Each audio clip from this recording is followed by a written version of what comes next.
സ്ക്രീനിൽ വില്ലത്തരം കാട്ടാനിറങ്ങിയാൽ മമ്മൂട്ടിയെ കഴിഞ്ഞ് അത്തരം കഥാപാത്രങ്ങൾക്ക് വേറെ ആരുമുള്ളൂ. ഈ വർഷം അത്തരമൊരു പ്രകടനത്തിന് മലയാളികൾ സാക്ഷ്യം വഹിക്കും. അതൊരു ഒന്നൊന്നര വരവാണ്. ഉദയകൃഷ്ണയുടെ തിരക്കഥയിൽ അജയ് വാസുദേവ് സംവിധാനം ചെയ്യുന്ന ചിത്രത്തെക്കുറിച്ചാണ് പറഞ്ഞു വരുന്നത്.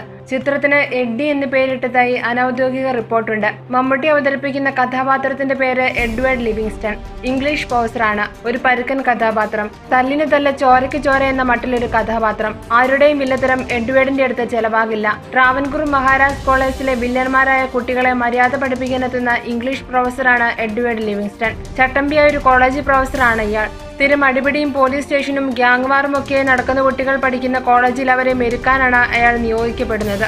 അയാൾ ആ കോളേജിലെ പൂർവ്വ വിദ്യാർത്ഥി കൂടിയാണ്. അവിടെ പഠിച്ചിരുന്നപ്പോൾ ഇത്രയും പ്രശ്നക്കാരനായ ഒരു വിദ്യാർത്ഥി വേറെ ഉണ്ടായിരുന്നില്ല. ആ സ്വഭാവം അറിയാവുന്നതുകൊണ്ട് തന്നെയാണ് എഡ്ഡിയെ പ്രിൻസിപ്പൽ കോളേജിലെ ഇംഗ്ലീഷ് പ്രൊഫസറായി ക്ഷണിക്കുന്നത്. ഭവാനി ദുർഗ് എന്ന IPS ഉദ്യോഗസ്ഥയായി വരലക്ഷ്മി അഭിനയിക്കുന്ന ചിത്രത്തിൽ ഉണ്ണി മുകുന്ദനും ഒരു പോലീസ് ഉദ്യോഗസ്ഥനാണ്. പൂനം പജുവൈ ചിത്രത്തിൽ കോളേജ് പ്രൊഫസറായി എത്തുന്നു. സന്തോഷ് പണ്ഡിറ്റും ചിത്രത്തിലുണ്ട്. പുലിമുരുകന് ശേഷം ഉദയകൃഷ്ണൻ എഴുതുന്ന ഒരു സിനിമ ഹൈ വോൾട്ടേജ് മാസ് എന്റർടൈനറാണ്. മമ്മൂട്ടിയുടെ തകർപ്പൻ ആക്ഷൻ സീക്വൻസുകൾ ചിത്രത്തിന്റെ പ്രത്യേകതയാണ്. കൊല്ലം ഫാത്തിമ കോളേജാണ് ചിത്രത്തിന്റെ പ്രധാന location. For latest news, like, share it and subscribe to star sun news.